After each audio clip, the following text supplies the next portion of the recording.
Chapter 11. Biographical Queequeg was a native of Kokovoko, an island far away to the west and south. It is not down in any map. True places never are. When a new-hatched savage running wild about his native woodlands in a grass clout, followed by the nibbling goats, as if he were a green sapling. Even then, in Queequeg's ambitious soul, lurked a strong desire to see something more of Christendom than a specimen whaler or two. His father was a high chief, a king, his uncle a high priest, and on the maternal side he boasted aunts who were the wives of unconquerable warriors. There was excellent blood in his veins, royal stuff, though sadly vitiated, I fear, by the cannibal propensity he nourished in his untutored youth. A Sag Harbor ship visited his father's bay, and Queequeg sought a passage to Christian lands.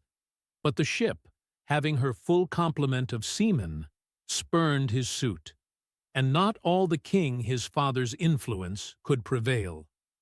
But Queequeg vowed a vow. Alone in his canoe, he paddled off to a distant strait, which he knew the ship must pass through when she quitted the island. On one side was a coral reef, on the other a low tongue of land, covered with mangrove thickets that grew out into the water. Hiding his canoe, still afloat, among these thickets, with its prow seaward, he sat down in the stern, paddle low in hand. And when the ship was gliding by, like a flash he darted out, gained her side. With one backward dash of his foot, capsized and sank his canoe, climbed up the chains, and throwing himself at full length upon the deck, grappled a ring-bolt there, and swore not to let it go, though hacked in pieces.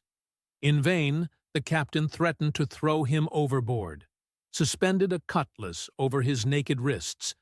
Queequeg was the son of a king, and Queequeg budged not. Struck by his desperate dauntlessness and his wild desire to visit Christendom, the captain at last relented, and told him he might make himself at home. But this fine young savage, this sea prince of Wales, never saw the captain's cabin. They put him down among the sailors and made a whaleman of him.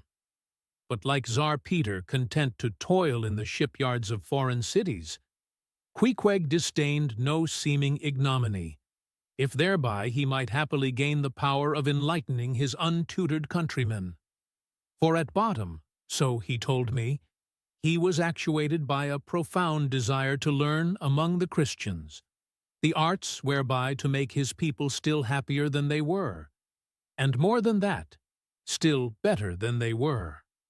But alas, the practices of whalemen soon convinced him that even Christians could be both miserable and wicked, infinitely more so than all his father's heathens.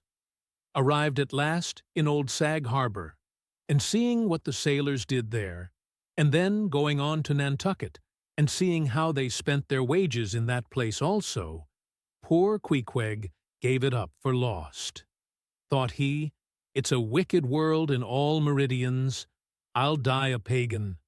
And thus, an old idolater at heart, he yet lived among these Christians, wore their clothes, and tried to talk their gibberish. Hence the queer ways about him, though now some time from home. By hints I asked him whether he did not propose going back and having a coronation, since he might now consider his father dead and gone, he being very old and feeble at the last accounts. He answered no, not yet, and added that he was fearful Christianity, or rather Christians, had unfitted him for ascending the pure and undefiled throne of 30 pagan kings before him. But by and by, he said, he would return, as soon as he felt himself baptized again. For the nonce, however, he proposed to sail about, and sow his wild oats in all 4 oceans. I had made a harpooner of him, and that barbed iron was in lieu of a scepter now. I asked him what might be his immediate purpose, touching his future movements.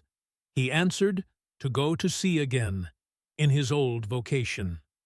Upon this, I told him that whaling was my own design, and informed him of my intention to sail out of Nantucket, as being the most promising port for an adventurous whaleman to embark from. He at once resolved to accompany me to that island, ship aboard the same vessel, get into the same watch, the same boat, the same mess with me, in short, to share my every hap. With both my hands in his, boldly dip into the potluck of both worlds. To all this I joyously assented, for besides the affection I now felt for Queequeg, he was an experienced harpooner, and as such could not fail to be of great usefulness to one who, like me, was wholly ignorant of the mysteries of whaling, though well acquainted with the sea, as known to merchant seamen.